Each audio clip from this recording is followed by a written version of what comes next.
Hello everyone, I hope you all are fit and fine at home. Students, as you know, this is fourth and last part of second lesson of economics, that is people as resource. I hope आपने पहले वाले तीनों parts देख लिए होंगे। अगर नहीं देखे हैं तो आप 9th क्लास इकोनॉमिक्स की प्लेलिस्ट में जाकर देख सकते हो और उनके लिंक मैं डिस्क्रिप्शन बॉक्स में भी दे दूंगी, आप चाहे तो वहाँ से भी देख सकते हो। Let's start our new topic which is unemployment on page number 24। तो स्टूडेंट्स, अनएम्प्लॉयमेंट मतलब बेरोजगारी कि हम तब कह सकते हैं कि जब किसी के पास काम ना हो तो हम उसे क्या कहेंगे कि वो बेरोजगार है। तो देखते हैं ये कैसे होती है, क्यों होती है, क्या रीजन है। अब हम यहाँ रीड करने वाले हैं। Sakal's mother Sheela looked after the domestic chores children and help her husband Buta in the field. Sakal's की जो मदर है, हमने जो स्टोरी रीड की थी स्कल की, उसमें जो स्कल की मदर थी शीला, वो क्या करती है, वो बच्चों की देखभाल करती है, घर के काम करती है और अपने पति की खेतों में हेल्प करती है। Sakal's brother Jeetu and sister Seetu spend their time playing and roaming. Sakal's के भाई बहन जीतू और सीतू वो क्या करते हैं, अपना टाइम खेलने में और घूमने में बिताते हैं। कैन यू कॉल शीला और जीतू और सीतू अनएम्प्लॉयड? क्या तुम कह सकते हो कि शीला, जीतू और सीतू जो है वो बेरोजगार है? इफ़ नॉट, यदि नहीं, वाई, क्यों? Unemployment is said to exist when people who are willing to work at the going wages cannot find jobs. बेरोजगारी तब कही जा सकती है स्टूडेंट्स जब व्यक्ति काम करने का इच्छुक होता है, विलिंग होता है कि उसे उसका मन है कि वो काम करे, बट उसे कोई जॉब नहीं मिलती, कोई काम उसे नहीं मिलता, तो हम उसे क्या कहेंगे, unemployment. Sheela is not interested in working outside her domestic domain. Sheela जो है वो अपने घर से बाहर जाकर काम करने में इंटरेस्टेड नहीं है। Jeetu and Seetu are too small to be counted in the work force population. Jeetu और सीतू जो हैं वो अभी बहुत छोटे हैं, इसलिए उन्हें नहीं काउंट किया जाता। किसमें? वर्क फोर्स पॉपुलेशन में, मतलब काम करने वाली पॉपुलेशन में काउंट नहीं किया जा सकता। नेदर जीतू, सीतू और Sheela can be counted as unemployed, और ना ही जीतू को, सीतू को और शीला को हम अनएम्प्लॉयड कह सकते हैं, बेरोजगार नहीं कह सकते हम उन्हें। The work force population includes people from 15 years to 59 years. अब वर्क फोर्स पॉपुलेशन में कौन इंक्लूड होता है स्टूडेंट्स? वर्क फोर्स मतलब काम करने वाली जो हमारी पॉपुलेशन है उसमें 15 साल से लेकर 59 साल तक के व्यक्ति को काउंट किया जाता है। तो इसीलिए Sakal's brother and sister do not fall within this age group, so they can not be called unemployed. यानी स्कल के जो भाई बहन है वो इस एज ग्रुप में नहीं आते, तो इसीलिए उन्हें हम क्या नहीं कह सकते, अनएम्प्लॉयड नहीं कह सकते। Sakal's mother Sheela works for the family. Sakal की जो मदर है वो भी फैमिली के लिए काम करती है, वो घर से बाहर जाकर कोई एक्स्ट्रा अर्निंग नहीं कर रही। She is not willing to work outside her domestic domain for payment, यानी कि वो घर से बाहर जाकर कोई काम करने में इंटरेस्टेड नहीं है। She too can not be called unemployed, हम उसे भी बेरोजगार नहीं कह सकते। स्कल्स ग्रैंड पेरेंट्स, यानी कि इस स्टोरी में तो ग्रैंड पेरेंट्स नहीं दिए थे स्टूडेंट्स, जो दिया भी है although not mention in the story, लेकिन अगर वो है तो उन्हें भी हम can not be called unemployed, उन्हें भी हम बेरोजगार नहीं कह सकते। तो क्यों नहीं कह सकते स्टूडेंट्स? क्योंकि उनकी एज जो है वो 59 ईयर्स अबो होगी, तो इससे ऊपर के व्यक्ति को भी हम बेरोजगार नहीं कहेंगे। In case of India we have unemployment in rural and urban areas. Bharat में दोनों ही तरह की अनएम्प्लॉयमेंट मिलते हैं, रूरल और अर्बन, गांव में भी और शहरों में भी। However the nature of unemployment differs in rural and urban areas. जबकि एम्प्लॉयमेंट का जो नेचर है, मतलब जो टाइप्स है, वो दोनों जगह क्या है, अलग अलग है। कि गांव में अलग टाइप की अनएम्प्लॉयमेंट हमें मिलेगी और शहरों में अलग टाइप की।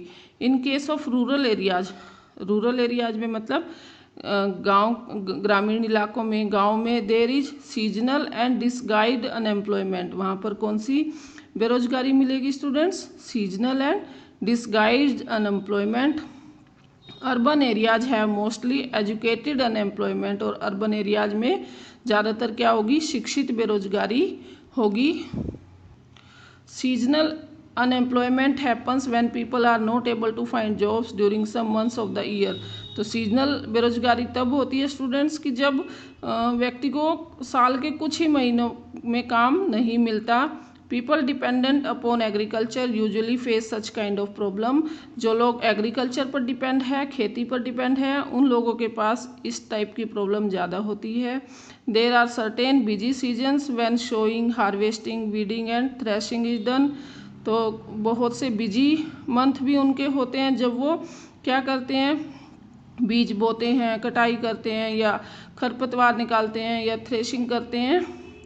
Certain months do not provide much work to the people dependent on agriculture. और फिर कुछ महीने उनके ऐसे होते हैं जब उनके पास क्या नहीं होता, काम नहीं होता, जब उन लोगों के पास जो कि क्या है, डिपेंड है किस पर, एग्रीकल्चर पर।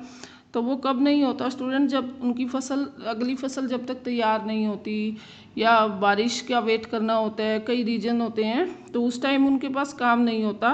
तो इसलिए हम उन्हें क्या कह रहे हैं, सीजनल अनएम्प्लॉयमेंट, की मौसमी बेरोजगारी, ये किसी स्पेशल एक मौसम में होगी। इन केस ऑफ डिसगाइज्ड अनएम्प्लॉयमेंट, अब डिसगाइज्ड अनएम्प्लॉयमेंट में देखते हैं, इसको हिंदी में स्टूडेंट्स परछनन बेरोजगारी बोलते हैं। People appear to be employed, यानी इस डिसगाइज बेरोजगारी में क्या होता है कि इसमें लोग जो है वो रोजगार दिखता है कि वो काम कर रहे हैं, काम करते हुए दिखते हैं, लेकिन रियल में वो क्या होते हैं, अनएम्प्लॉयमेंट होते हैं। देखते हैं वो कैसे है।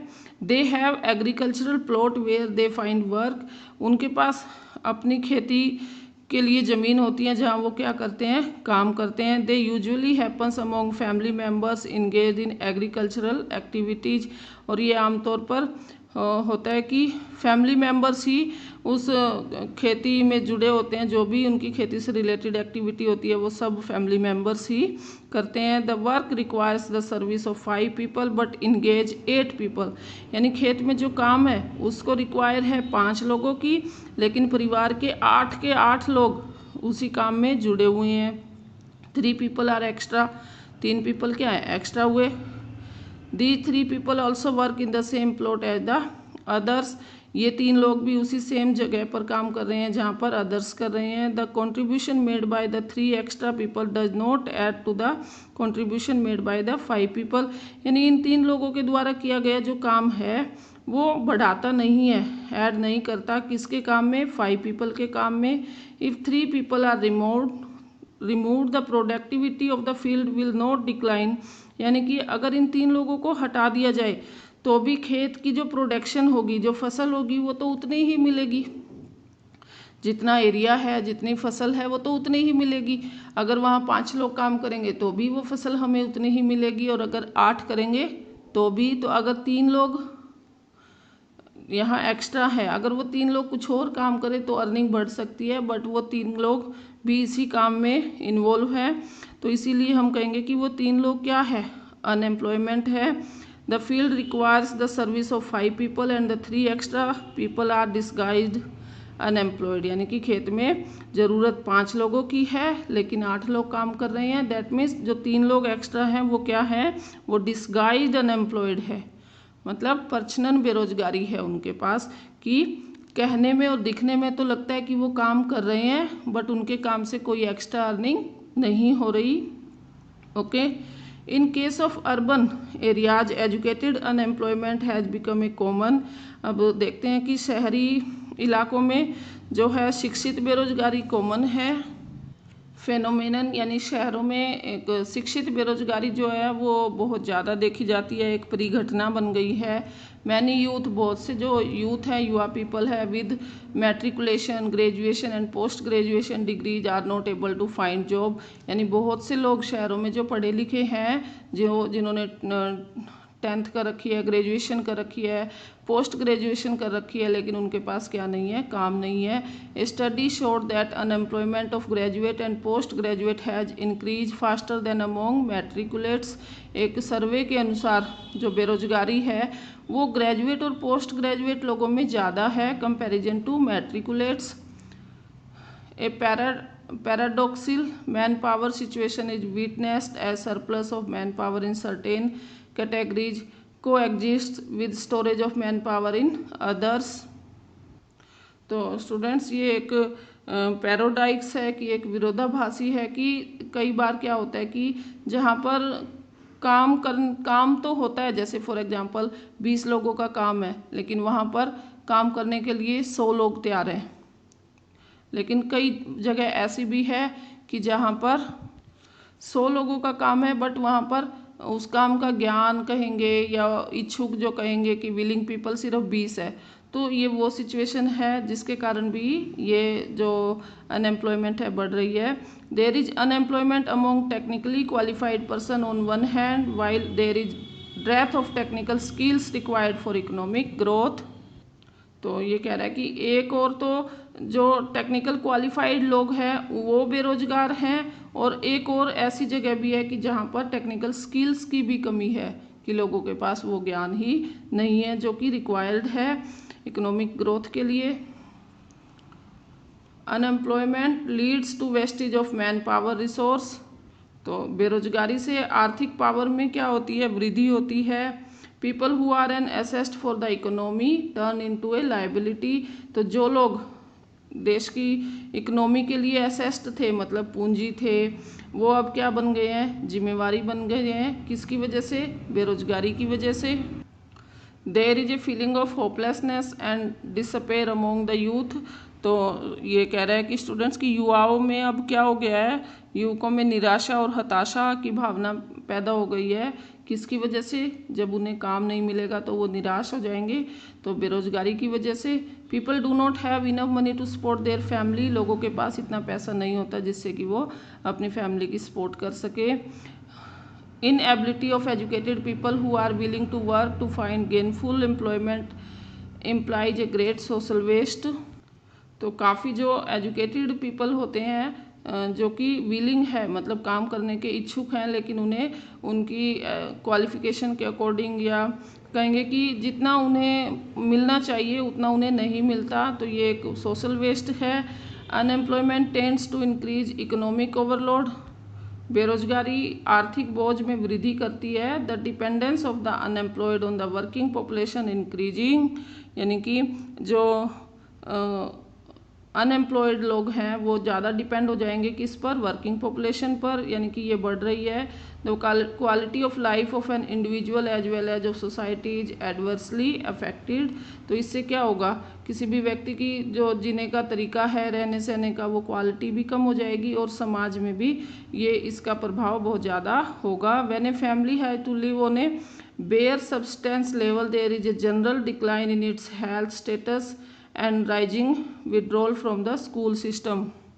तो जब एक फैमिली को सिर्फ अपनी जीने के लिए सिर्फ जो बेसिक उसकी नीड्स हैं उन पर निर्भर रहना पड़ता है कि सिर्फ उनकी बेसिक नीड्स ही पूरी हो रही है, और उनसे उनकी हेल्थ स्टेटस भी क्या हो रहा है, डिक्लाइन हो रहा है कि प्रॉपर टाइम पर उन्हें खाना ना मिले, बच्चों को पूरा न्यूट्रिशन ना मिले, तो हेल्थ स्टेटस भी उनका क्या हो जाएगा, डाउन हो जाएगा, और जिससे कि स्कूल सिस्टम भी क्या होगा, डाउन हो जाएगा, विड्रॉल कर जाएंगे बच्चे, यानी कि बच्चे क्या कर जाएंगे, स्कूल छोड़ जाएंगे। Hints unemployment has detrimental impact on the overall growth of an economy. तो इसलिए किसी भी अर्थव्यवस्था पर बेरोजगारी का बहुत ज़्यादा प्रभाव पड़ता है। Increase in unemployment is an indicator of A depressed economy. तो बेरोजगारी में वृद्धि होना इंडिकेट करता है किसका, इकोनॉमिक लेवल को डिप्रेस करने में, कि आर्थिक स्तर क्या हो रहा है, गिर रहा है। किसकी वजह से, बेरोजगारी के बढ़ने की वजह से। It also waste the resource, और इससे रिसोर्स भी वेस्ट होते हैं, which could have been gainfully employed, जिनका हम बहुत ही सावधानी से बहुत ज़्यादा यूज कर सकते थे। If people cannot be used as a resource, they naturally appear as a liability to the economy।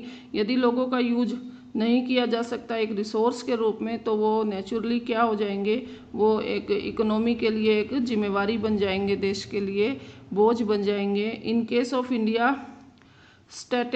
Statistically the unemployment rate is low. तो इंडिया के केस में जो अनएम्प्लॉयमेंट रेट है, बेरोजगारी का रेट है, वो कम है।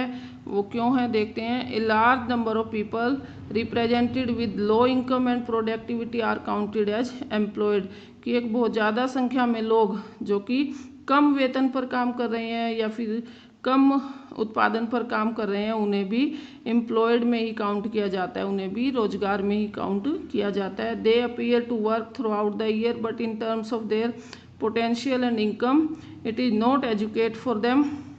वो पूरा साल काम करते हुए तो दिखते हैं, लेकिन उनकी जो इनकम है या पोटेंशियल है वो उनके लिए पर्याप्त नहीं होता। The work that they are pursuing seems force upon them, यानी कि काम जो वो काम करते हैं वो दिखता है कि उनके ऊपर फोर्स किया गया है, कि ज़बरदस्ती उनसे वो काम करवाया जा रहा है। They may therefore want other work of their choice, हो सकता है कि अगर उन्हें उनकी चॉइस का कोई काम मिले तो वो भी करें।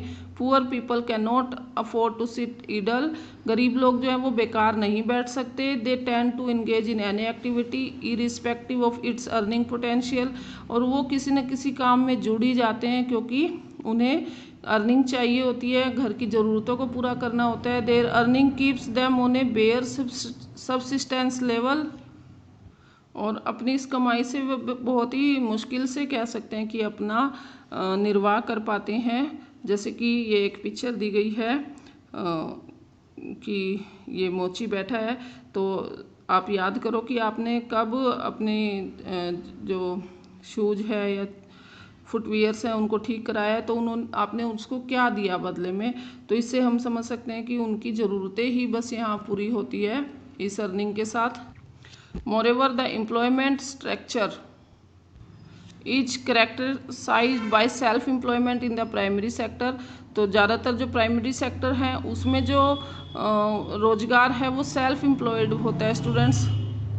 मतलब प्राइमरी सेक्टर में लोग अपना खुद का कोई काम करते हैं। The whole family contributes in the field even though not everybody is really needed, यानी कि पूरा परिवार अपना योगदान देता है खेतों में, जबकि वहाँ सबकी ज़रूरत नहीं होती। So there is disguised unemployment in the agriculture sector, तो ये कृषि सेक्टर में क्या है, डिसगाइड अनएम्प्लॉयमेंट है। जैसे कि हमने पहले भी देखा था कि ज़रूरत से ज़्यादा लोगों का एक ही खेत में काम करना क्या होता है, डिसगाइड अनएम्प्लॉयमेंट होता है।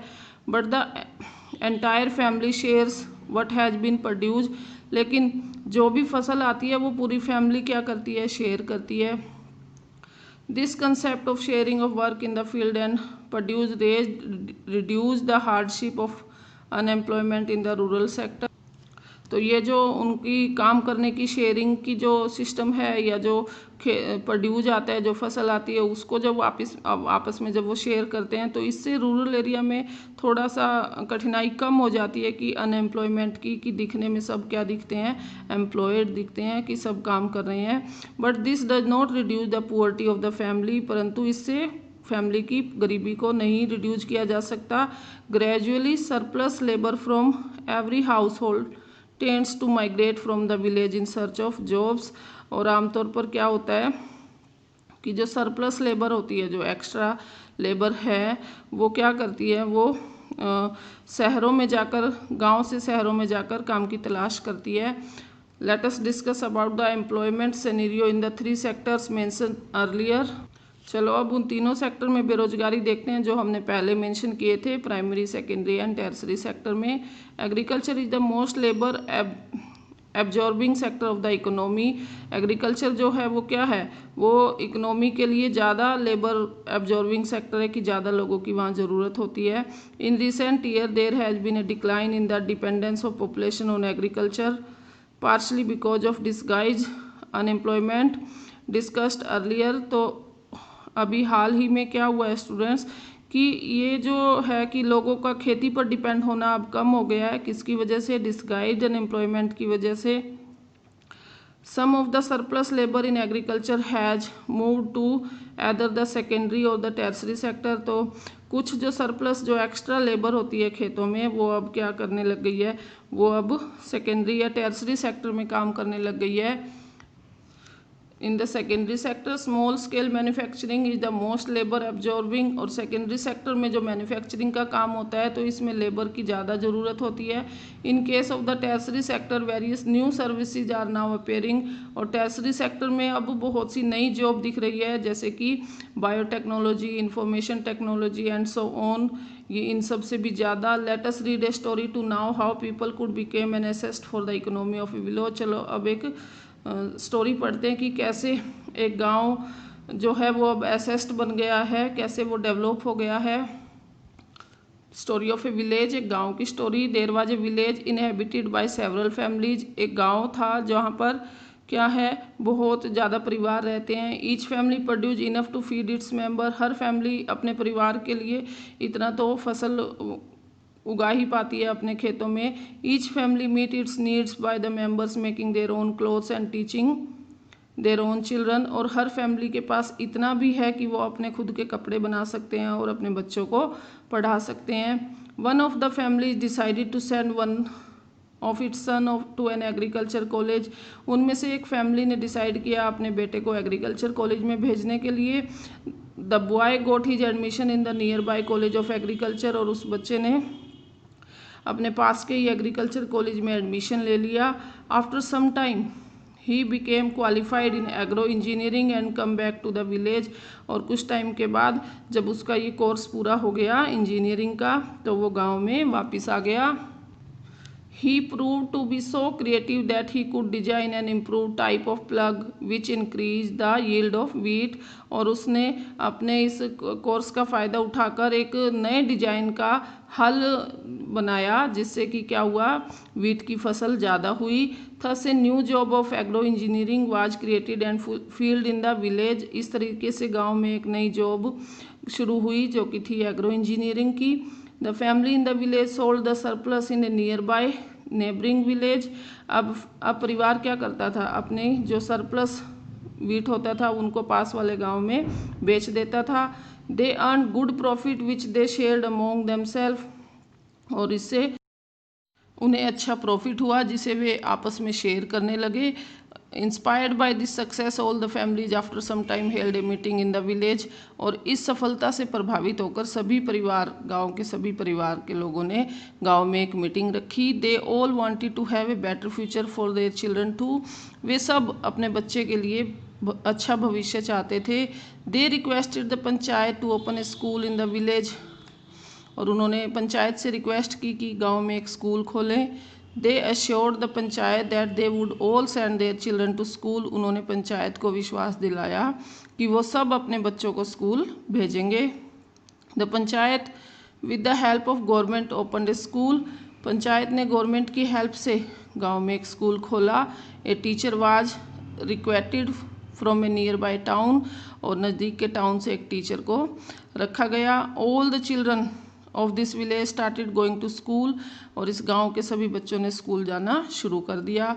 After some time one of the families give training to his daughter in tailoring, और कुछ टाइम बाद एक परिवार ने अपनी लड़की को टेलरिंग की ट्रेनिंग दी, मतलब सिलाई सिखाई। She started stitching clothes for all the families of the village, for everyone now wanted to buy and wear well tailored clothes.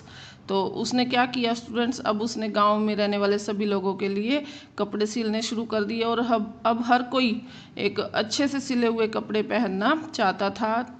Thus another new job that of a tailor was created, और इससे क्या हुआ, एक नई job create की गई जो कि कौन सी थी, टेलर की। This had another positive effect, इसका एक और पॉजिटिव इफेक्ट रहा।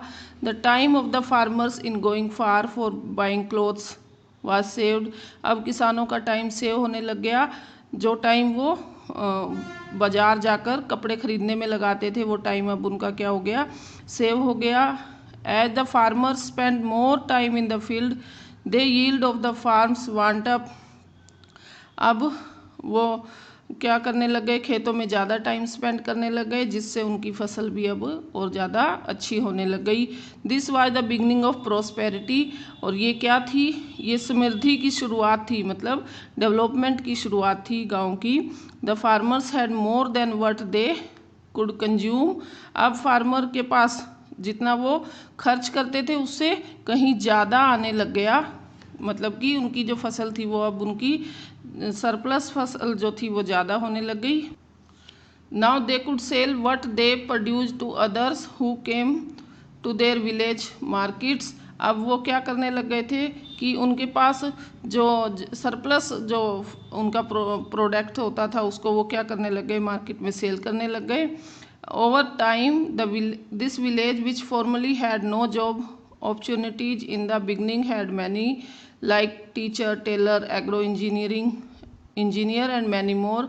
तो एक ऐसा टाइम भी था जब उस गांव में कोई जॉब की अपॉर्चुनिटी नहीं थी, लेकिन अब जो है वो शुरुआत हो चुकी है, काफ़ी सारी जॉब वहाँ क्रिएट हो चुकी है, जैसे कि टीचर की, टेलर की या एग्रो इंजीनियर की।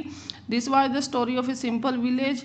ये एक साधारण गांव की स्टोरी है, where the rising level of human capital enabled it to evolve into a place rich with complex and modern economic activities. तो एक साधारण गांव की स्टोरी जहां पर ह्यूमन कैपिटल जो है वो राइजिंग लेवल तक गया, मतलब कि ह्यूमन कैपिटल ने अपने स्किल के अकॉर्डिंग काम किया, जिससे कि वहाँ क्या हो गया, वो गांव रिच हो गया और भी कॉम्प्लेक्स हो गया, और उनके गांव में अब क्या होने लग गई, मॉडर्न इकोनॉमिक एक्टिविटीज़ होने लग गई, यानी आधुनिक अर्निंग की एक्टिविटीज जो है नई नई होने लग गई। तो स्टूडेंट्स, हमारा लेसन कंप्लीट हो गया है, आपने इसके इंपॉर्टेंट पॉइंट्स लर्न कर लेने हैं, और यदि आपको ये अच्छे से समझ आया है तो please like, share and subscribe my channel. हम मिलते हैं हमारी नेक्स्ट वीडियो में। Thanks for watching.